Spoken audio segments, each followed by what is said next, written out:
আমাদের সামনে রমাদান আসছে।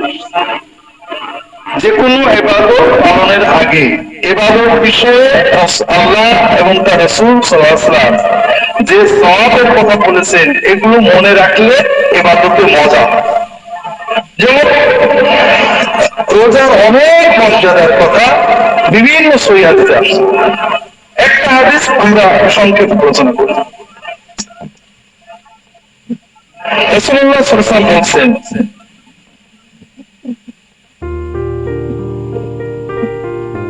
আল্লাহ তাআলা বলেছেন, কুল্লু আমাল ইবনে আদম লাহু ইল্লা আস-সাওম ফাইন্নাহু লি ওয়া আনা আজজি বিহি।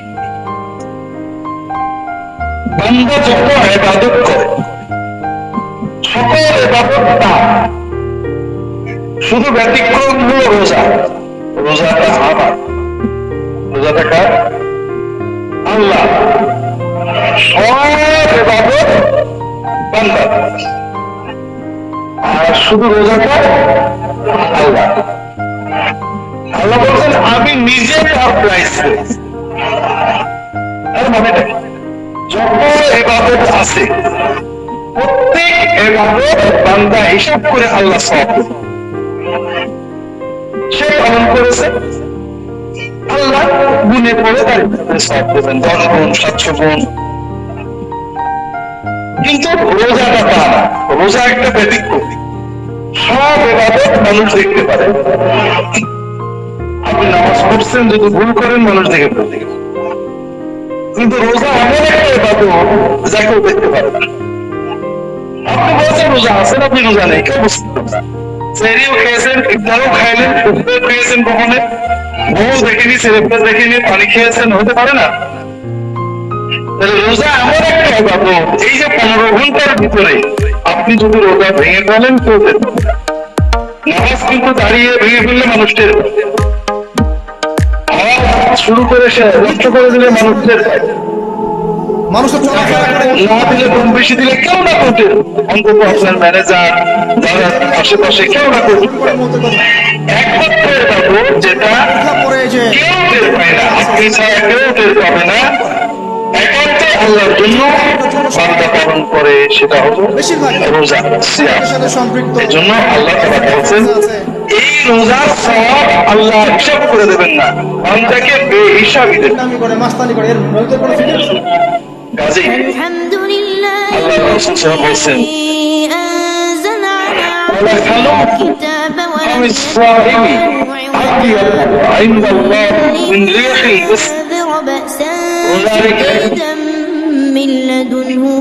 খালি হয়ে যাওয়ার কারণে মুখে যে দুর্গন্ধ মতো তৈরি হয়, খাদ্য ভাষা দুর্গন্ধ না, খুব ভালো করে বোঝেন যে খেয়েছেন দাঁত বাঁধেননি, দাঁতের ভিতরে খাদ্য জমে গন্ধ হয়েছে, এই গন্ধ কিন্তু ভালো না। রাসূলুল্লাহ সাল্লাল্লাহু আলাইহি ওয়াসাল্লাম রোজা রেখে সারাদিন মিসওয়াক করতেন, সকালে বিকেলে মিসওয়াক করতেন। কাজে রোজা অবস্থায় মিসওয়াক করা যাবে, করতে হবে, পড়াই সুন্নাত। খাওয়ার পরে বিশেষ করে ভালো করে মিসওয়াক করবেন, ব্রাশ করবেন, দাঁত পরিষ্কার করবেন, সারাদিন মিসওয়াক করবেন, মুখ কুলি করবেন, পরিষ্কার করবেন। এই গন্ধ না,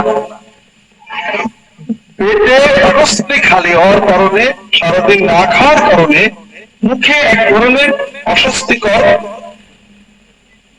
গন্ধ তৈরি হয়। আল্লাহ তাআলা বলেছেন এই মুখের ক্ষুধার কারণে যে গন্ধ, এটা আল্লাহ তাআলার কাছে মিশকের সুগন্ধির চেয়েও প্রিয়,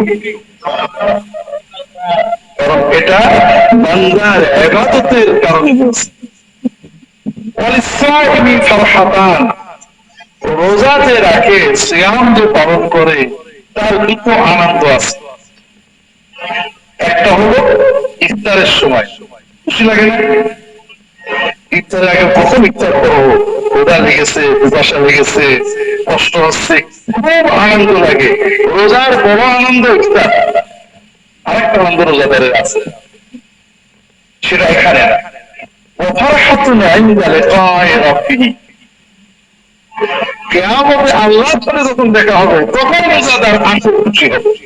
এত পুরস্কার, এত মজা, এত আনন্দ আল্লাহ রোজাদারের জন্য রেখে দিয়েছেন যে আসল আনন্দ এই ইফতারে যখন মজা লাগছে এর চেয়ে বহু গুণ, শতগুণ, কোটি গুণ মজা আল্লাহর সাথে যখন এই রোজাদার বান্দার সাক্ষাৎ হবে তখন এই আনন্দটা সে।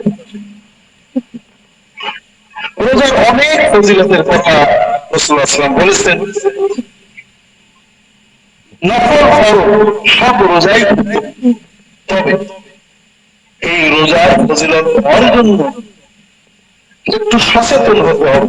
তাই এই হাদিসে রাসূলুল্লাহ সাল্লাল্লাহু আলাইহি ওয়াসাল্লাম এরপরে বলছেন আস-সাওমু জুন্নাহ ওয়াস-সাওমু জুন্নাহ, রোজা হলো ঢাল, পাপ থেকে ঢাল, ঢাল ফুটো করো না তাহলে তীর লেগে যায়। সেটা কেমন? فإذا كان يوم صوم أحدكم فلا يفسق ولا يرفث, যখন কেউ রোজা রাখবে, রোজাদার, সেজন্য রোজা অবস্থায় কোনো বাজে কথা, গুনার কথা, অশালীন কথা অথবা অশ্লীল কথা, পচা কথা মুখ দিয়ে উচ্চারণ না করে।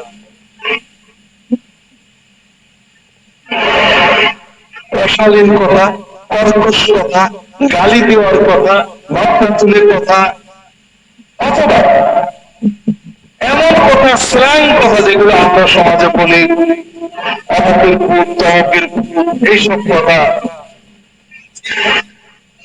অশালীন বাজে কথা যেগুলো অশ্লীলতা প্রকাশ করে, কোন কথা রোজা রেখে বলা যাবে না।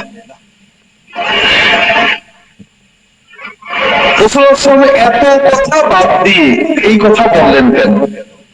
কারণ যারা দিনদার মুসলমান তারা সাধারণত কেউ মানুষ খুন করে বেড়ায় না, কেউ মানুষের মাথায় লাঠি মারে না, চাঁদাবাজি করে না। আমরা যে গুণাটা সবচেয়ে বেশি করি সেটা হলো জবানের গুণা। আমরা সবাই সকাল থেকে সন্ধ্যা পর্যন্ত যত গুনাহ করি তার 90% বা 95% কিন্তু জবান দিয়ে। ছেলে, স্ত্রী, প্রতিবেশী, কাজের মানুষ, বিভিন্ন মানুষের সাথে যে আমাদের ইন্টারাকশন হয় তখন আমরা অনেক অশালীন কথা মুখ দিয়ে বলে থাকি। আমরা বুঝিও না যে এগুলো গুনাহ, অথচ আল্লাহ রাসূল সাল্লাল্লাহু আলাইহি ওয়াসাল্লাম বলেছেন হাল ইয়াকুল ইনসানা আলা উজুহিহিম নার ইল্লা হাসাইদু আলসিনাতিহিম, মানুষদেরকে জাহান্নামে ফেলবে, উপর করে জাহান্নামে ফেলবে, তার মূল কারণ হলো তার জবান। জবান জবান আল্লাহ তাআলা আমাদের জবানটা দিয়েছে। আমাদের অনেকগুলো অঙ্গ প্রত্যঙ্গ আছে, হাতের গুনাহ আছে, চোখের গুনাহ আছে, পায়ের গুনাহ আছে, কিন্তু সবচেয়ে বেশি গুনাহ করে আমরা কি দিই? এটা আমরা বুঝি না। আমরা মনে করি আল্লাহ মেশিনটা বানিয়ে দিচ্ছে, ট্যাক্সি লাগে না, ব্যাটারি তোলা লাগে না, রিচার্জ করা লাগে না। মাশাআল্লাহ, বিশেষ করে বাঙালি চায়ের দোকানে 100 কথা, ওর কাছে বসলে 500 কথা, দোকানে বসলে 300 কথা, কথা অত বেরিয়ে যাচ্ছে। আর আল্লাহ বলছেন ওমা ইয়ালফিযু মিন কাওলিন ইল্লা লাদাইহি রাকিবুন আতীদ, বান্দা প্রত্যেকটা কথা জবান দিয়ে ঠোঁস করে বলে আল্লাহর ফেরেশতা ওটা লিখে দেয়। একটা কথা বলে ওমা ইয়ালফিযু মিন কাওলিন, একটা সিঙ্গেল শব্দ বাক্য যদি সে বলে তার যে তার যে অনাচার তাকে সংরক্ষণ করছে সে ওটা লিখে। কাজে এজন্য আল্লাহ রাসূল সাল্লাল্লাহু আলাইহি ওয়াসাল্লাম আম ভাবে বলেছেন, সাধারণ ভাবে বলেছেন মান কানা ইউমিনু বিল্লাহি ওয়াল ইয়াউমিল আখির ফালইয়াকুল খায়রান আও লিয়াসমুত, যদি তোমার আল্লাহর উপরে আর আখিরাতের উপর ঈমান থাকে তাহলে কথা মুখ দিয়ে বের করলে ভালো কথা বের করো, নইলে তালা মেরে তো চুপ করতে। আল্লাহ রাসূল সাল্লাল্লাহু আলাইহি ওয়াসাল্লাম অন্য হাদিসে বলছেন, মিন হুসনি ইসলামিল মারই তারকুহু মা লা ইয়ানি। আপনি যদি ভালো মুসলমান হতে চান তাহলে যেটা আপনার জন্য প্রয়োজন না ওটা বাদ দেবেন। আপনি দোকানে বসে আছেন, রাজনীতির কথা হচ্ছে, আবহাওয়ার কথা হচ্ছে, আমেরিকার কথা হচ্ছে, দেখবেন আপনি কোন অনুভূতি ছাড়াই অংশ নিয়ে ফেলেছেন। কথা আপনি ছাপতে পারেননি, একটা বেরিয়ে গেছে, কিন্তু এই কথাটা বললে আপনার কতটুকু লাভ হবে, আপনার কি পরিমাণ সওয়াব হবে, কথাটার দরকার আছে কিনা দুনিয়া বা আখিরাতে, এই কথার দ্বারা আপনি কোন টাকা পয়সা বা সওয়াব অর্জন করবেন কিনা, আপনার স্বার্থ সংশ্লিষ্ট কিনা, এটা চিন্তা করেন না। এইটা হলো মালায়ানি, অপ্রয়োজনীয় কথা। কাজে যেটা আমি কথা বলার আগে হিসাব করব, আমি হিসাব করি মাঝে মাঝে, সবসময় হিসাব করি না। গাড়িতে যখন আমরা যাই বিশ্ববিদ্যালয়ে, আমাদের বন্ধুরা গল্প করে তো আমি গল্প করি, মাঝে মাঝে আমি হিসাব করি যে আমি 9টার সময় গাড়িতে চড়ছি, 9:30 বা 9:40 গাড়ি থেকে নামছি বিশ্ববিদ্যালয়ে, এই 30-40 মিনিটের ভিতরে কয়েক হাজার কথা বলছি, একটাও দরকার ছিল না। একটা কথা উঠলো হয়তো রাজনীতি নিয়ে, একটা মন্তব্য করলাম, একটা কথা উঠলো হয়তো আবহাওয়া নিয়ে, একটা মন্তব্য করলাম, একটা কথা উঠলো সৌদি আরব নিয়ে, ইয়ামান নিয়ে, আইসিসি নিয়ে, একটা মন্তব্য করে দিলাম, তার সাথে আরেকজন একটা মন্তব্য করলো, অথবা আমাদের ব্যক্তিগত হাসি তামাশা, একজনকে একটা খুঁচা মারলাম, আরেকজনকে খুঁচা মারলো, এইভাবে যতগুলো কথা বললাম, দেখা গেল এই 40 মিনিটে হয়তো প্রায় 400টা শব্দ আমার মুখ দিয়ে বেরিয়েছে মিনিমাম, এবং এই শব্দগুলোর একটা দ্বারা আমার কোনো সওয়াব হয়নি, বরং কিছু গুনাহ হয়েছে। আমি যদি এই সময়টা চুপ থাকতাম কোনো সমস্যা হতো না, আমাকে কেউ খারাপ বলতো না, আমি নিরাপদে থাকতাম, রিল্যাক্স, ব্রেনটা রিল্যাক্স থাকতো।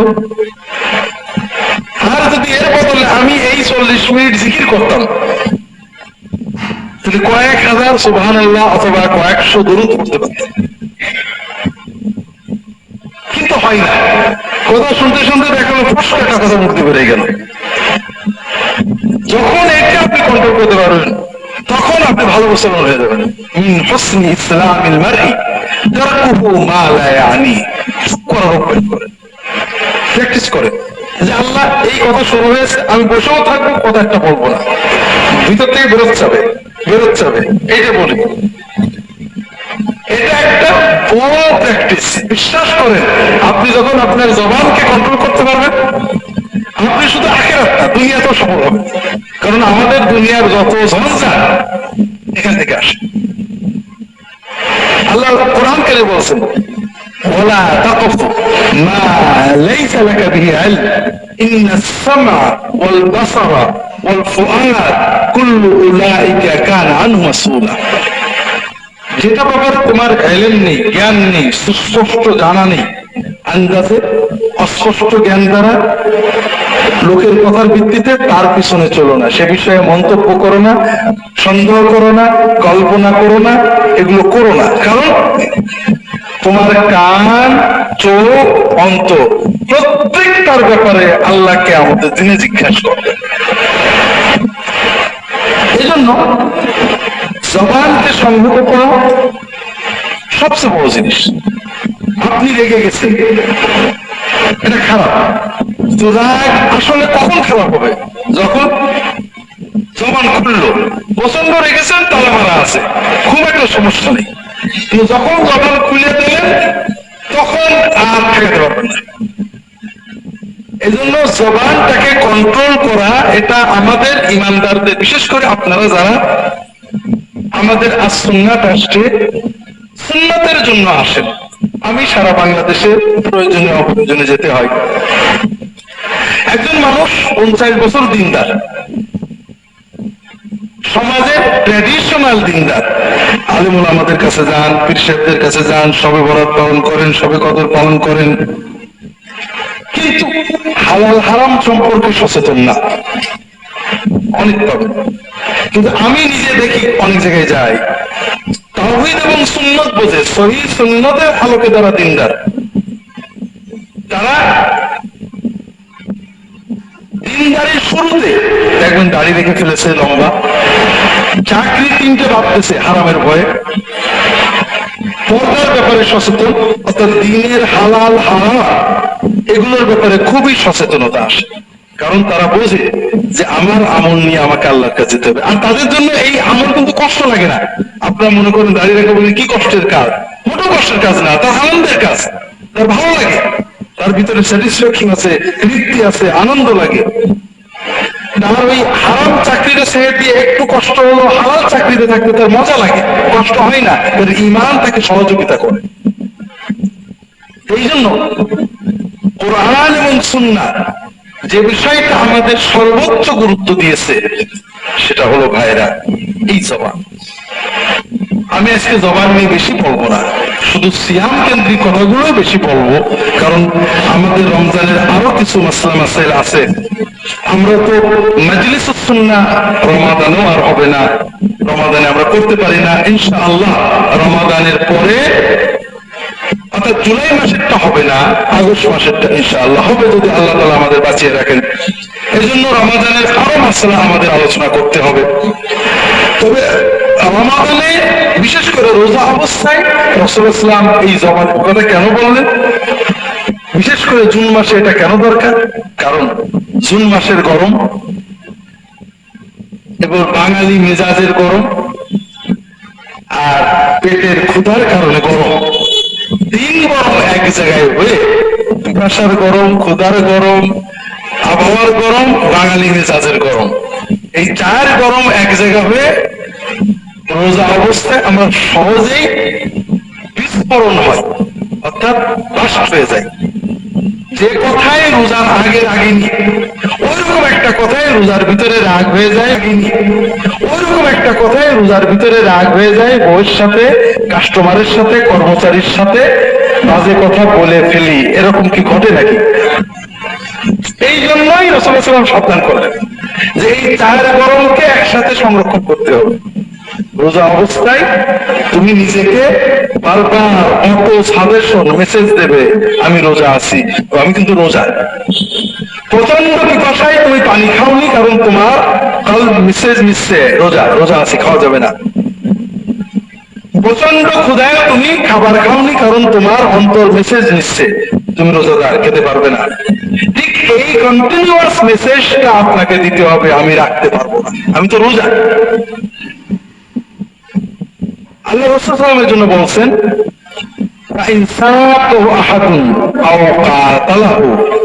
যদি কেউ তোমাকে, কোন রোজাদারকে গালি দেয়, আপনি রাখবেন না, রাগেননি, কিন্তু গায়ে পড়ে আপনাকে রাগিয়ে দিয়েছে, বাজে কথা বলেছে, গালি দিয়েছে, মারামারি করতে চলে গেছে, এখন সেজন্য বলে যে আমি রোজা আছি। তার মানে আপনি নিজে তো রাখবেন নাই, কেউ যদি রিয়াকশনারি রাগ তৈরি করে আপনি তাও রাখবেন না। এই মানের রাগ কন্ট্রোল যদি আপনি করতে পারেন তাহলে আপনার রোজা সফল, রোজা ঢাল, আর না হলে ঢাল কিন্তু ফুটো হয়ে গেল, আর ঠেকাতে পারবে না। এই রোজা রেখে জবানের গুনাহগুলো আমরা বেশি করি, তার ভিতরে বাজে কথা, স্ল্যাং কথা, অশালীন কথা, বকা কথা যেটা আমরা বলি, আর একটা হলো গীবত করা। গীবত সবসময় হারাম, তবে রোজার সাথে তার একটা সম্পর্ক আছে। রোজা মানে কি? পানাহার ত্যাগ করলাম, রোজার কারণে বিসমিল্লাহ আল্লাহু আকবার বলে জবাই করা গরু, ছাগল বা মুরগির গোশত রান্না করে পুনে রাখা আছে রান্নাঘরে বা ফ্রিজে, আমি খাইলাম না, রোজা। আর গীবত করা হলো মরা ভাইয়ের গোশত খাওয়া, ভাইয়ের মরা লাশ আছে, আমি ছুরিতে কেটে কাঁচা গোশত কামড়ে খাচ্ছি। আপনি রোজার কারণে হালাল রান্না করা গোশত খাইলেন না, কিন্তু মরা ভাইয়ের কাঁচা গোশত খাইলেন, কেমন রোজা হলো? এতক্ষণ মজা হলো না। এই জন্য আমরা সবসময় গীবত পরিহার করব, তবে বিশেষ করে রোজা অবস্থায় আমরা মানুষের সমালোচনাটাই পরিহার করব, কাউকে নিয়ে কোনো কথাই যোগ দেবো না। যখনই দেখবেন মানুষ নিয়ে কথা অ্যাভয়েড করবে, কারণ মানুষ নিয়ে কথা হলেই সমালোচনা আসবে। ব্যক্তি নিয়ে কোনো সমালোচনায় যাবেন না। গীবত কাকে বলেন? আল্লাহ রাসূল সাল্লাল্লাহু আলাইহি ওয়াসাল্লাম গীবতের সংজ্ঞা পরিচয় আমাদের বলেছেন। তিনি বলছেন, আতাদরুনা মাল গীবাহ, তোমরা কি জানো গীবত কি? সাহাবায়ে কেরাম বললেন, আল্লাহ ওয়া রাসূলুহু আ'লাম, আল্লাহ এবং তার রাসূল ভালো জানেন। রাসূলুল্লাহ সাল্লাল্লাহু আলাইহি ওয়াসাল্লাম বললেন, যিকরুকা আখাকা বিমা ইয়াকরাহ, তুমি তোমার ভাইয়ের গায়বাতে অনুপস্থিতে এমন কথা বলবে যে কথাটা সে কষ্ট পাবে। তাহলে গীবত হওয়ার জন্য প্রথম শর্ত যে আপনি এমন কারো অনুপস্থিতিতে বলবেন, এবং যে কথাটা তার কানে গেলে সে যদি জানে তার পিছনে এই কথাটা আপনি বলেছেন, তার মনটা আহত হবে, ব্যথা পাবে, কষ্ট পাবে। গীবতের জন্য দুটো শর্ত পাইলাম, একটা হলো গায়বাতে পিছনে অনুপস্থিতিতে, আর একটা হলো যে কথাই সে কষ্ট পাবে। যে কথা কষ্ট পাবে না এরকম সমালোচনা গীবত না। সাহাবায়ে কেরাম প্রশ্ন করলেন, ইয়া রাসূলুল্লাহ আরাইতা ইন কানা ফি আখি মা আকুল, ইয়া রাসূলুল্লাহ আমি যে কথাটা বললাম এটা যদি সত্য হয়, যেমন আমি বলছি আরে তো ও যে বদরাগী, ও যে অহংকারী, ওই লোকটা যে মানে সাজগোজে সাজতে গুজতেই তার ফিঙে রাজা, ও তো খুব এরকম নাক ডেকে ঘুমায়, অথবা বউ পিটায়, অথবা মায়ের সাথে খারাপ আচরণ করে, অথবা অথবা অথবা অথবা একটা জিনিস বললাম, যদি সত্যই এটা হয়, তখন রাসূলুল্লাহ সাল্লাল্লাহু আলাইহি ওয়াসাল্লাম বললেন, ইন কানা ফি আখিকা মা তাকুলু ফাকাদ জাতাবতা, যদি তোমার কথাটা শতভাগ সত্য হয় তাহলেই সেটা গীবত। তাহলে গীবত হওয়ার জন্য তিনটে শর্ত, একটা হলো সেটা সত্য কথা, আরেকটা সেটা পিছনে হতে হবে, আরেকটা এমন কথা যেটা যদি তার কানে যায় যে আপনি তার পিছনে বলেছেন, তাহলে তার মনটা কষ্ট পাবে। আমরা যদি এমন কথা বলি সে সামনে থাকলে বা যদি তার কাছে রেকর্ডটা বাজানো হয়, কষ্ট পাওয়ার কিছু নেই, তাহলে এটা গীবত না। আর যদি মিথ্যা হয় তাহলে এটা গীবতের চেয়ে বড় পাপ। আমরা গীবত প্রচুর করি, মহিলারাও করেন, পুরুষেরাও করেন। কিভাবে করেন? মনে করেন ইফতারের দাওয়াত হবে রমজানে, মহিলাদেরও দাওয়াত দেওয়া হবে, বাড়ি এসে পরের দিন মোবাইল করবেন অথবা পুরুষের সাথে গল্প করবেন, আমি পুরুষ অথবা মহিলা অমুক ভাবে দাওয়াত দিছিল, এই ইফতার করেছে, মনে হয় যেন খাইনি কোনোদিন। এরকম ঘটে না বোধ হয়, তাই না? অমুক ভাবি অমুক ভাই এই কথা বলছিলেন, অথবা এই কাপড় পরে আসছিলেন, আধে কিলের মতো, এরকম ঘটে না? আপনি যদি বলেন অমুক ভাই এই পোশাক পরে আসছিল, এই কথাটা যদি তাকে বলা একে মাইন্ড করবে না, কিন্তু আধে কিলোর মতো যখন বললেন তখন এই কথাটা তখন তাকে বলা মাইন্ড করবে না। এই আধে কিলোর মতো জীবনে যেন কোনোদিন খায়নি, অমুক নাকি এরকম করলো, এই যে ডেসক্রিপশনের সাথে কিছু কথা বললাম যেটা তার ব্যাপারে একটা অসবল মন্তব্য, কথাটা তার কাছে গেলে কষ্ট পাবে। এই মোবাইলে রেকর্ড করে তাকে কথাটা শোনালে তার মনটা খারাপ লাগবে। আল্লাহ তাআলা মানুষের ভিতরে সম্প্রীতি এত বেশি চেয়েছেন যে এমন কথা মুখ দিয়ে বলবেন না যেটা যদি রিলে হয়েও তার কানে যায় তার মনটা খারাপ লাগে। গীবত বিশেষ করে রোজা অবস্থায়, এটা হলো রোজা সংরক্ষণের ব্যাপার গুনাহ থেকে। কিন্তু রোজা আমরা সুন্নত পদ্ধতিতে কিভাবে পালন করব খুবই সংক্ষেপে আমি বলবো। আমরা সুন্নাত পদ্ধতিতে রোজা পালনের জন্য কয়েকটা পর্যায় বলবো। প্রথম কথা হলো, আমরা রোজার চাঁদ যদি আমরা দেখি, প্রতি মাসে চাঁদ দেখার একটা দোয়া আছে, এটা আমরা পড়ার চেষ্টা করব। আল্লাহু আকবার বলা, আল্লাহুম্মা আহিল্লাহু আলাইনা বিল ইমনি ওয়াল ঈমান ওয়াস সালামাতি ওয়াল ইসলাম রব্বি ওয়া রাব্বুকাল্লাহ। অনেকে চাঁদ দেখলে সালাম দেয়, আমাদের দেশে বোধহয় এখনো আছে, দেখছেন নাকি? নতুন চাঁদ দেখলে সালাম দেওয়া, এটা কিন্তু ঠিক না, এটা খুবই খারাপ কাজ।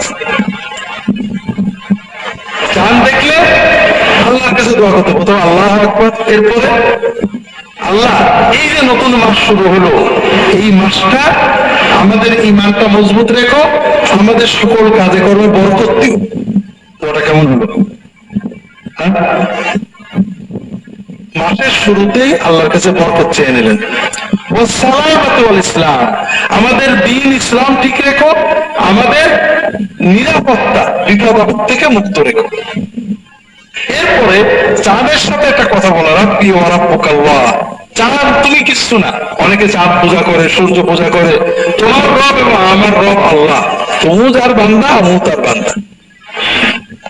চাঁদ কিছু না, কিন্তু নতুন চাঁদ উঠেছে, আমি আল্লাহর কাছে দোয়া চাচ্ছি। এটা পারলে পড়বেন। এরপরে তারাবি শুরু হলো, এবং তারাবি দিয়েই শুরু হলো আমাদের ঝগড়া। বিশেষ করে আমরা যারা সুন্নত নির্ভর, তাদের ঝগড়া ক্ষেত্রে বেশি। এটা হলো সুন্নত ঝগড়া। আমাদের যারা শরীয়ত পালন করে না, নামাজ কালাম পড়ে না, অনেকে রোজা রাখে নামাজ পড়ে না, এদের কোনো সমস্যা নেই, নামাজই পড়ে না, ঝগড়া কি? আমরা যারা একটু ভালো করে দিন পালন করতে চাই, তারাবির নামাজ 8 রাকাত না 20 রাকাত, এটা নিয়ে ঝগড়া হবে। তা আমি বিস্তারিত বলবো না। কথা হলো তারাবির নামাজ 20 রাকাত যেটা পড়া হয়, এটা সহিহ হাদিস দ্বারা প্রমাণিত, সাহাবীদের যুগে পড়া হয়েছে।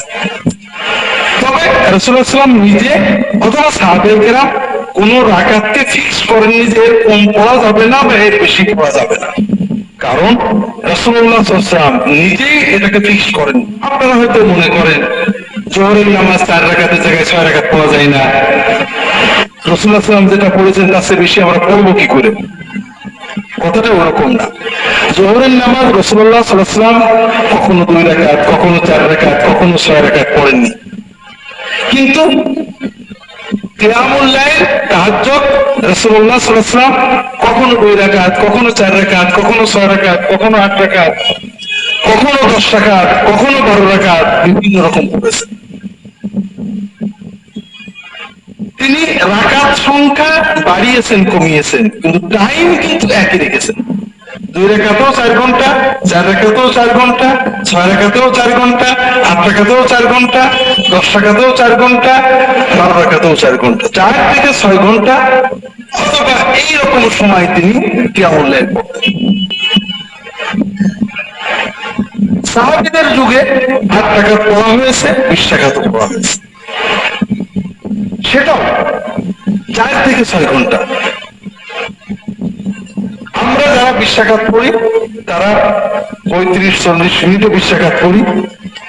আর আজকে জুমার নামাজ আমি বলছিলাম, আমরা 40 মিনিটে 20 রাকাত পড়ে আমরা দাবি করি আমরা সাহাবীদের সুন্নত পালন করছি।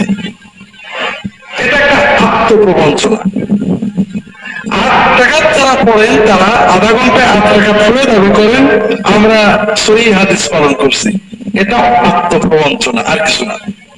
কথাটা হলো সাহাবায়ে কেরাম এবং মুসলিম উম্মাহর সকল আলেম,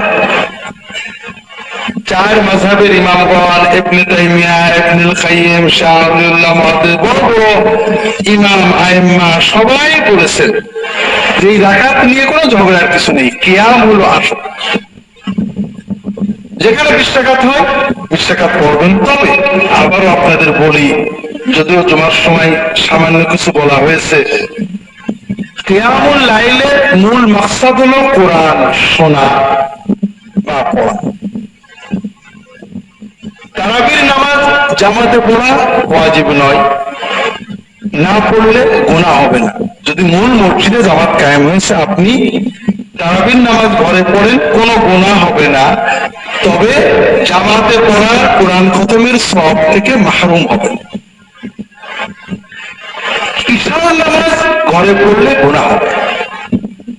কাজেই আপনি তারাবি জামাতে পড়েন বা ঘরে পড়েন, অবশ্যই ঈশার নামাজ জামাতে পড়বেন। 2 নম্বর, তারাবি মূল সুন্নত হলো খতম তারাবি বা জামাতে তারাবির কোরআন শোনা। কাজেই মহব্বতের সাথে আদবের সাথে কোরআনটা শুনতে হবে। মসজিদে এমন হাফেজ রাখার চেষ্টা করবেন যিনি অন্তত প্রতিটি শব্দ সুস্পষ্ট করেন, আপনার কানে যায়, মুখের ভিতরে অর্ধেক রেখে পড়েন না। আপনি যখন পড়বেন আলহামদুলিল্লাহি রাব্বিল আলামিন আর রহমানির রহিম মালিকি ইয়াউমিদ্দিন, প্রত্যেকটা শব্দ তার মদ গুন্না ইখফা ইজহার আপনার কানে গেল। পড়াওয়ালা যে সওয়াব পেয়েছে, শোনাওয়ালা সেই সওয়াব পেয়েছে। কিন্তু আপনি পড়লেন আলহামদুলিল্লাহ মালিকি ইয়াউমিদ্দিন, আপনি কি কি শুনেছেন? তেমন কিছু শোনেননি। আপনার পড়ার যে পরিমাণ গুনাহ হয়েছে, শোনাওয়ালারও সেই পরিমাণই গুনাহ হয়েছে। কারণ আপনি যদি একটা আয়াত সুন্দর করে পড়তেন, তাহলে একটা আয়াত পরিপূর্ণ সওয়াব পেতেন। যেমন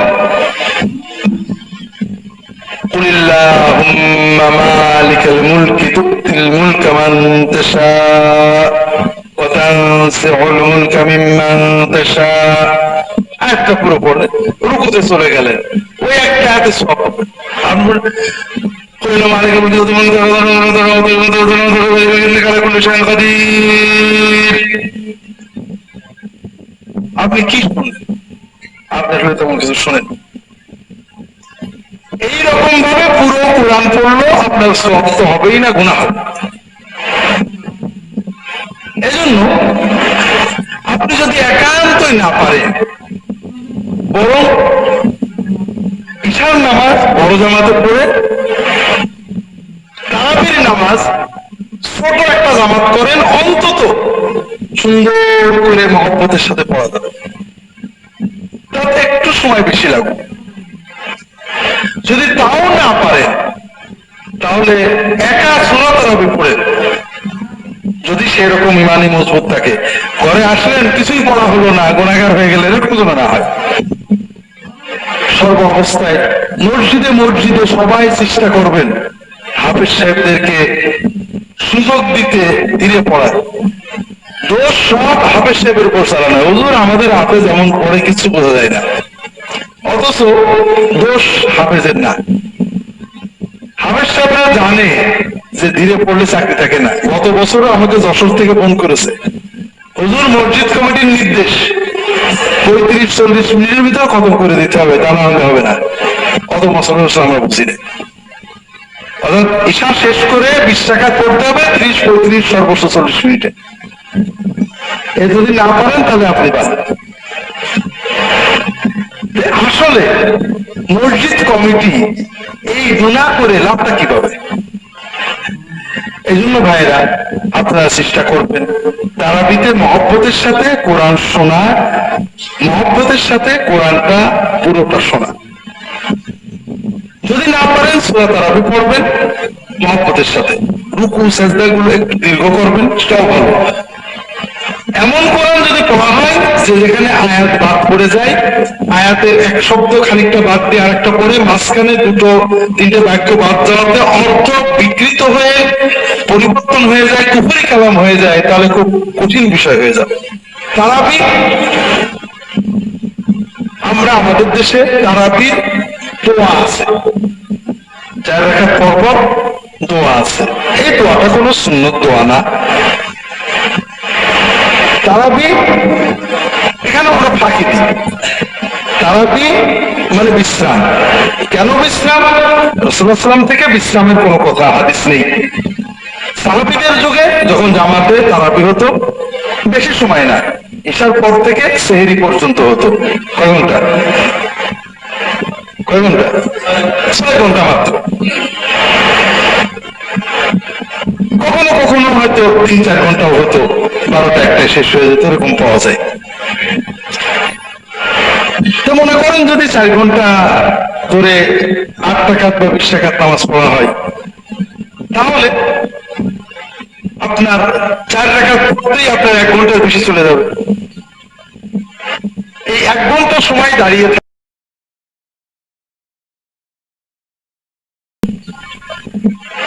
এই 1 ঘন্টা সময় দাঁড়িয়ে থাকলে সম্ভবত পা এমন ভাবে ব্যথা হয়ে যেত, ফুলে যেত, যে খানিকক্ষণ পা মেরে না বসে থাকলে দাঁড়ানো যেত না। এই জন্য প্রতি 4 রাকাত পরে 1-1.5 ঘন্টা পরে তারা একটু হাত পা সকাম করে মেলে দিয়ে কিছুক্ষণ থেকে বসতেন। আমরা 4 রাকাত পড়তে কত ঘন্টা লাগে? 10 মিনিট। হাত পা ব্যথা হয় নাকি? আমাদের এই তারবিহা বসাটাই তো থাকে দোলাবাজি। 2 নম্বর, এই বিশ্রামের সময় কোনো দোয়া খাস নেই, বিশ্রাম। আপনি কিছুই পড়বেন না, কোনো সমস্যা নেই, হাত পা নাড়িয়ে একটু পরবর্তী নামাজ যেন ভালোভাবে পড়া যায় সেই চেষ্টা। তবে যদি পড়তেই হয়, সবচেয়ে বেশি সওয়াব কিসে? কোরআন তেলাওয়াতে। আপনি কোরআন তেলাওয়াত করেন, মুখস্থ সূরাগুলো পড়েন, আল্লাহর জিকির করেন, সুবহানাল্লাহ, আলহামদুলিল্লাহ, লা ইলাহা ইল্লাল্লাহ, আল্লাহু আকবার, দরুদ শরীফ পড়েন, যতবার পারেন দরুদ শরীফ পড়েন। সুবহানাল মুলকি ওয়াল মালাকুতে যে দোয়াটা, এটা বড় অদ্ভুত দোয়া। হাদিস কোরআনে কোথাও এই দোয়াটাই নেই, তারাবির সাথে তো নেই, মূলেই এই দোয়াটা নেই। কথাগুলো খারাপ কিছু না, কোরআন হাদিসের বিভিন্ন শব্দ নিয়ে বানানো। যেমন মনে করেন রব্বানা আতিনা ফিদ দুনিয়া, কোরআনের একটা দোয়া। রব্বিগফিরলি ওয়া তুব আলাইয়া, হাদিসের একটা দোয়া। কোন দোয়া কুনুতে, আল্লাহুম্মা ইন্না নাস্তাঈনুকা, এটা কুনুতের দোয়া। রব্বি আল্লাহুম্মা ইহদিনি ফিমান হাদাইত, এটা কুনুতের দোয়া। কুনুতের দোয়া আপনি সিজদায় পড়তে পারেন, কুনুতের দোয়া আপনি তারাবিতে পড়লেন, অন্তত এক জায়গায় পাওয়া গেছে হাদিসে। তারাবির দোয়া যেটা পড়ি, হাদিসের কোথাও নেই, না কুনুতে, না এমনি সকালে রাত্রে বিকেলে, কোন জায়গায় এই দোয়াটা নেই। 2 নম্বর হলো, তারাবির সাথে তো এর কোনো সম্পর্ক নেই। যে মুনাজাতটা আমরা করি, এটা একই অবস্থা, কোরআন হাদিসে কোথাও নেই। এজন্য এই দোয়াগুলো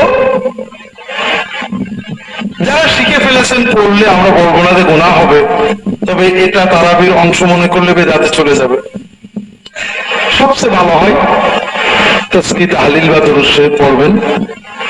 আর মুনাজাতটা প্রতি 4 ওয়াক্ত পড়া, 4 রাকাত পর খুবই আপত্তিকর। এক নামাজে কয়বার মুনাজাত করে মানুষ? 20 রাকাতে তো তারাবি এক নামাজ হলো। এমনিও আমরা বাংলাদেশের মুসলমান আল্লাহর কাছে দোয়া করা বুঝিনি। এই যে 4 বার 5 বার আমরা এই যে মুনাজাত করলাম, এই সুযোগটা যদি মুসল্লিদের দেয়া হতো, সাজদাটা একটু বড় করে, এই যে 20 রাকাতের 40টা সাজদায় যদি 10 সেকেন্ড করে বানানো হতো, বা আপনারা এই 40 সেজদায় 40টা দোয়া করবেন, তাতে বড় অনেক কাজ।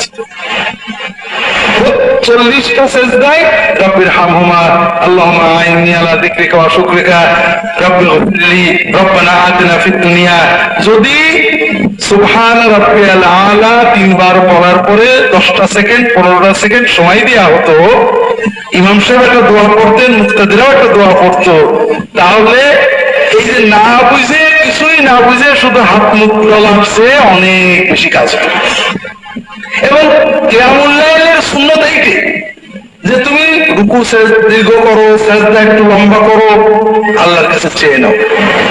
আপনাদেরকে বলছি, যেহেতু আমাদের সুন্নাতের মাহফিল, আবারও বলি, কারণ আমি অনেক কথা বলি, কোন কথা কোথায় বলি মনে থাকে না, মনে হয় আপনাদেরকে বলছি অথচ বলিনি। তারাবির নামাজটা যদি খুব শখ করে আমরা পড়ি, একেবারে কম্পিউটারের কি যেন ডুয়েল কোর না কি যেন হয়েছে, ডুয়েল কোর স্পিডে যদি পড়া হয়, তাহলে 35 থেকে 40 মিনিট লাগবে, ঠিক না? আর যদি সুন্নত মতো মোটামুটি সুন্দর করে পড়া হয়, তাহলে 1 ঘন্টা লাগবে। 20 মিনিটের কারণে আমরা নামাজ নষ্ট করি। সৌদি আরবে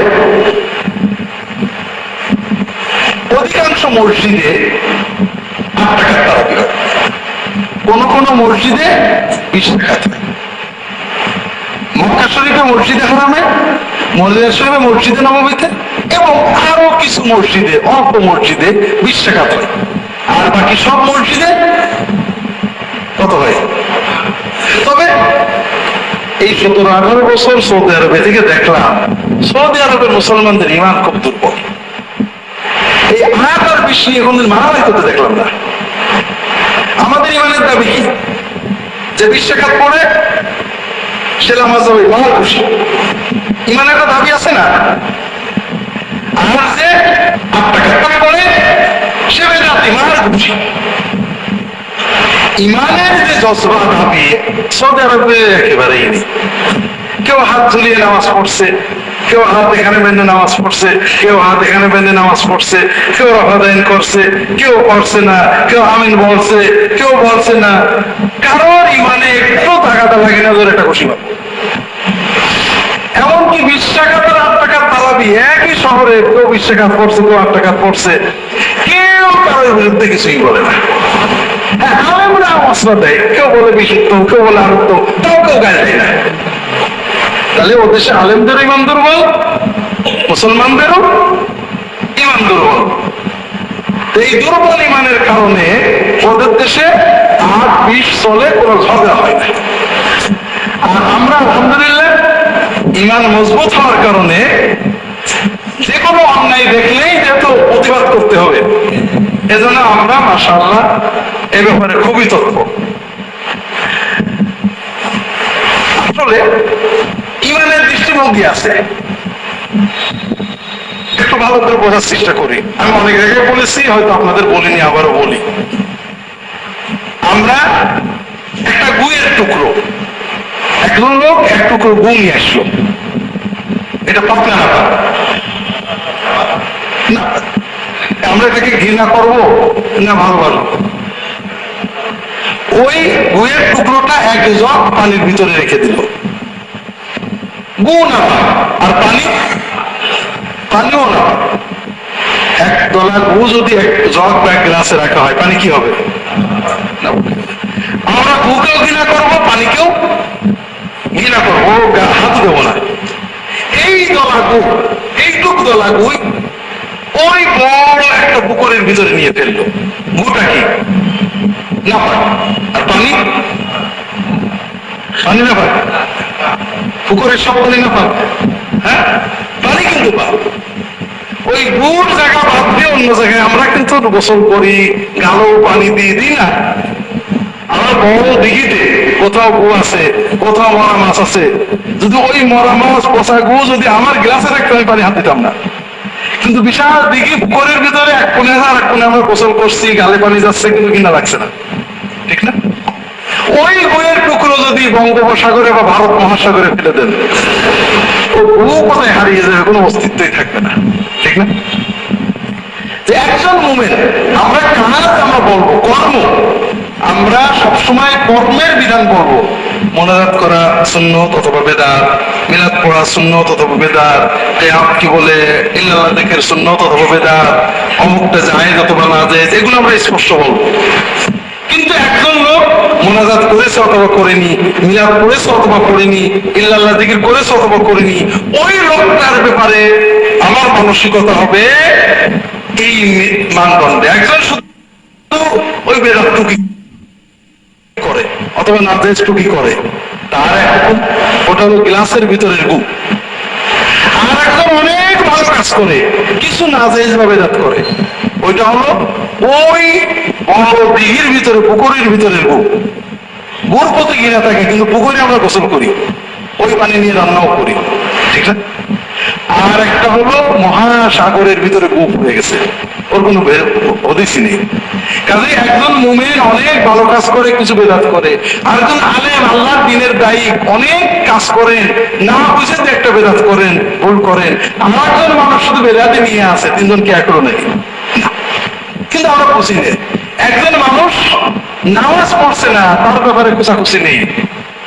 এই রমজান আসলে কেউ শুনলো না আমার কাছে এখন পর্যন্ত মশলা, যে হুজুর রমজানে নামাজ পড়ে না, এদের মশলা কি?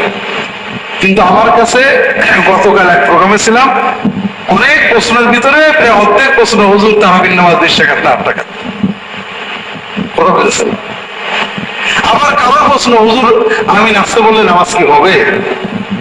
হুজুর নামের নিচে হাত বাড়লে কি নামাজ হবে? মানে নামাজের মনে হচ্ছে হোলসেল এজেন্সি নিয়ে ফেলেছে মুসলমানরা। তো যাই হোক, যেটা বলছিলাম, সৌদি আরবের মানুষদের ইমান খুব দুর্বল, আর এই কারণে আমিও কিন্তু দুর্বল ইমান। আপনারা তো দেখেনি, আমার মহব্বতের ভাইরা, ছোট ভাইরা, ছেলেরা বলে স্যার আপনার ভিতরে বেদাত আছে। কেন রে বাবা? বলে আপনি এটাও চাই যেটাও, দুটো তো হইতে পারেন, একটা হইতে হবে। মুশকিল হলো সৌদি আরবে থেকে থেকে আমার ইমানটা দুটো হয়ে গেছে, কারণ ওখানে ওদের দুটো ইমান, হাদিস যে কয়টা চাই সব ঠিক আছে, যে যেটা করছে আলহামদুলিল্লাহ, আমি এটা একটা করি সেটা ভিন্ন কথা, কিন্তু কারোর বিরুদ্ধে বলে না। এমনকি ইমামদের ইজতিহাদ 2-3 রকম আছে, জগা করে না। এই দুর্বল ইমানদের ভিতরে থেকে থেকে আমার ইমানটাও এরকম দুর্বল হয়ে গেছে। যাই হোক, এটা আজকের উদ্দেশ্য না। উদ্দেশ্য হলো যে এই যে 20 আর 8 হয়, 8 বেশি হয়, কারণ কমের সুযোগ পাইলে মানুষ বেশি করতে চায় না। কথা বুঝেছেন? রিয়াদে একটা বড় মসজিদ ছিল, কিং খালেদ মসজিদ, খুব বড় মসজিদ। ওখানের ইমাম সাহেব 20 টাকা করতেন এবং খুব সুন্দর করে ধীরে ধীরে তেলাওয়াত করতেন, রুকু এবং সেজদা দীর্ঘ করতেন এবং রুকু সেজদায় দোয়া করতেন। কোরআন তেলাওয়াতের সময় অনেকেই কাঁদত, ওনার ধীরে ধীরে তেলাওয়াত তো একটু যেটা বোঝা যায়, আরব দেশের মানুষ যতটুকু বোঝে, মানুষের চোখে পানি এসে যেত। এই মসজিদে তারাবি পড়ার জন্য রিয়াদ থেকে 100 কিলো 180 কিলো দূর থেকে, আল খাস দিলাম, বিভিন্ন দূরবর্তী 50, 70, 100 কিলো দূর থেকে যুবকেরা ইফতার করে গাড়ি ছাড়ত। ওই মসজিদে আজানের আগে 50, 70, 100 কিলো দূরের যুবকেরা এসে পুরো মসজিদ ঘুরে যেত। কি জন্য? যে 1.5 ঘন্টা পরে তারাবি পড়বে। কেন? এই নামাজে দাঁড়িয়ে একটু চোখের পানি ফেলবে, সেজদায় যে একটু দোয়া করবে, কাঁদবে। সেজদায় দোয়া করার লোভে, নামাজে দাঁড়িয়ে কোরআন শুনে চোখে পানি আনার লোভে যুবকেরা 100-150 কিলো দূর থেকে গাড়ি হাঁকায় ইফতার করে ওই উম্মুল হামামের জানাতে হলো বলে খালেদের ভিতরে এমন ভাবে ভরে যেত, আজানের পরে গেলে জায়গা পাওয়া যেত না। কাজেই যুবকেরা চায়, পারে, আপনি দেন, বাংলাদেশের যুবকেরা পারবে, দেখেন না কেন? কিন্তু আমরা তাদের সামনে দিতে পারছি না। তারাও নামাজে কাঁদতে চায়, তারাও সেজদায় দোয়া করতে চায়, কিন্তু আমরা পরিবেশ দিতে পারছি না। এই জন্য তারাবির যে দোয়া মোনাজাত, এটা মোটেও সুন্নত না, কোনদিন রাসূল সাল্লাল্লাহু আলাইহি ওয়াসাল্লাম করেননি, সাহাবীরা করেননি, আমাদের সাহের ইমাম শুনিনি, কোন ফিকর কিতাবে নেই, শুধু শেষ যুগের 2-1টা ফিকর কিতাবে আছে।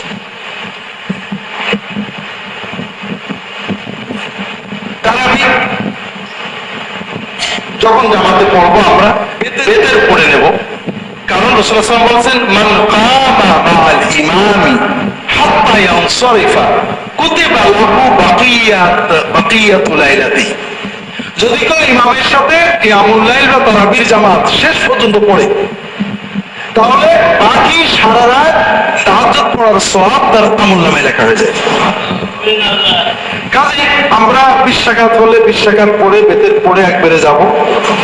তবে এর পরেও রাত্রে আমরা কিয়ামুল লাইল তাহাজ্জুদ পড়তে পারি, কোনো সমস্যা নেই। রমজানের শেষে 10 রাত সবচেয়ে গুরুত্বপূর্ণ, সবে কদরের রাত। আর এই জন্যই আমরা বাংলাদেশের মুসলমান রোজাদার পুরুষ এবং নারীরা এই 10 রাতে সবচেয়ে গুনাহ করি। কোথায়? মাশাআল্লাহ, সচেতন, বড় কষ্টের ব্যাপার। রোজাদার মহিলারা, পুরুষেরা ঠিক শেষ 10 রাত, যে 10 রাত আল্লাহর রহমতের দরজা খোলা হয়েছে, সবে কদরের রাত, আমরা প্রায় পুরো 10টা রাতই মার্কেটে গেলাম। আমরা চেষ্টা করবো কেনাকাটা আগে করতে, একটু কষ্ট হলেও দিনে করতে, এবং দিনে না হলে মাগরিব থেকে ঈশার ভিতরে করে নিতে, ঈশার পর থেকে বাকি রাত জন্য ইবাদতে কাটাই। একান্ত বাধ্য হলে যদি মেয়েরা মার্কেটে যেতে হয়, পর্দার সাথে যাবেন। তারপরও যে পাড়াপাড়ি হয়, বোরকা পড়লেও পর্দা হয় না। এই জন্য কেনাকাটা থাকলে যদি মেয়েদের মার্কেটে যেতেই হয় তাহলে রোজার প্রথম দিকে কেনাকাটা করে নেবেন, পর্দা সহ যাবেন, শালীন ভাবে যাবেন, পুরুষের ভিড়ের ভিতরে যাবেন না। আর পুরুষেরাও যারা একান্ত ব্যবসায়ী তাদের কথা ভিন্ন, তারা বাধ্য হয়ে দোকানে থাকবেন, তারা দোকান বন্ধ করে শেষ সাথে অন্তত তারা বেশি আমলে হাজত পড়বেন। আর যারা পারবেন তারা ঈশার আগে সব হাজত ছেড়ে বাকি রাত 20 রাত থেকে 30 রাত পর্যন্ত পুরো রমাদান শেষ 10 রাত আপনারা প্রতি রাতেই তারাবি ছাড়াও কিছু নামাজ পড়বেন। সবে কদর মানে 27 না, সবে কদর মানে শেষ 10 রাত। এতেকাফ রাসূলুল্লাহ সাল্লাল্লাহু আলাইহি ওয়াসাল্লামের গুরুত্বপূর্ণ সুন্নত। আমাদের দেশে এতেকাফ এখন বিজনেস হয়ে গেছে। শোনো, একটা মসজিদে কেউ না রাখলে গুনাহ হবে, তাহলে টাকা পয়সা এখন রেখে দাও। এতেকাফ ওই জন্য না, এতেকাফ হলো আল্লাহর সাথে বান্দার প্রেম, যে করবে সে পাবে। কাজেই আমরা সবাই চেষ্টা করব এতেকাফ করার, 10 দিন পুরো মসজিদে আল্লাহর ইবাদতে থাকার, দুনিয়ার সম্পর্ক কমিয়ে দেওয়ার। এতেকাফকারী ঘুমিয়ে থাকলেও এটা বড় ইবাদত। যদি না পারি, এতেকাফ করতে না পারি, অন্তত প্রতি রাতে কিছু অতিরিক্ত ইবাদত করব। ঈদুল ফিতরের চাঁদ দেখে তাকবীর বলবেন, দোয়া করবেন। ঈদুল ফিতরের রাত্রেও তাকবীর বলবেন, আল্লাহু আকবার, আল্লাহু আকবার, লা ইলাহা ইল্লাল্লাহ, আল্লাহু আকবার, আল্লাহু আকবার, ওয়ালিল্লাহিল হামদ। সকালে ঈদের নামাজ পর্যন্ত ঈদুল ফিতর সকাল সকাল আদায় করা সুন্নত। বেলা ওঠার আধা ঘন্টা থেকে 1 ঘন্টার ভিতরে হয়ে যাওয়া উচিত। যদিও আমাদের দেশে বেলা হয়, তবে যে যেখানে আছেন আস্তে আস্তে সুন্নতের দিকে আসার চেষ্টা করবেন। সামাজিক বিভিন্ন কারণে একটা বদরসুম হয়ে গিয়েছে। ঈদুল ফিতরের দিনে সকালে ফিতরা দিতে হয়, গরিবদের বাড়িতে খাবার পৌঁছানোর নিশ্চয়তা, এই জন্য রাসূলুল্লাহ একটু দেরি করতেন, সকালে কিছু খেয়ে যেতেন, 3-5টা খেজুর অথবা কিছু মিষ্টি অথবা কিছু খাবার খেয়ে ঈদের মাঠে যেতেন। ঈদের মাঠে রাসূলুল্লাহ সাল্লাল্লাহু আলাইহি ওয়াসাল্লাম প্রথমে সালাত আদায় করতেন। ঈদ আসলে আমাদের ঝগড়া আছে, 6 তাকবীর না 12 তাকবীর, 6-12 দুটোই সহি, তাদের ঝগড়া করবেন না। ঈদের পরে রাসূলুল্লাহ সাল্লাল্লাহু আলাইহি ওয়াসাল্লাম খুতবা দিতেন। আম খুতবা দেওয়ার পরে মেয়েদের ওখানে যে খাস খুতবা দিতেন। রাসূলুল্লাহ সাল্লাল্লাহু আলাইহি ওয়াসাল্লামের সময় মেয়েরা পিছনে জামাতে শরীক হতেন, রাসূলুল্লাহ উৎসাহ দিতেন। এরপরে মুসলমানরা যার যার বাড়িতে চলে যেতেন। এক পথে যাওয়া, আর পথে ফেরা, এগুলো সুন্নত। দেখা সাক্ষাৎ, সালাম করা, কেমন আছেন দোয়া করা সুন্নত, মুসাফা করা সুন্নত। কোলাকুলি হলো যার সাথে অনেকদিন পরে দেখা তার সাথে, এটা সুন্নত। ঈদের সুন্নত না, কোলাকুলিটা ঈদের সুন্নত না। মোটামুটি সিয়াম এবং ঈদের ব্যাপারে মুখতাসার কথা। সুবহানাকা আল্লাহুম্মা ওয়া বিহামদিকা আশহাদু আল্লা ইলাহা ইল্লা আনতা আস্তাগফিরুকা ওয়া আতুবু ইলাইক। আল্লাহুম্মা সাল্লি আলা মুহাম্মাদ ওয়া আলিহি।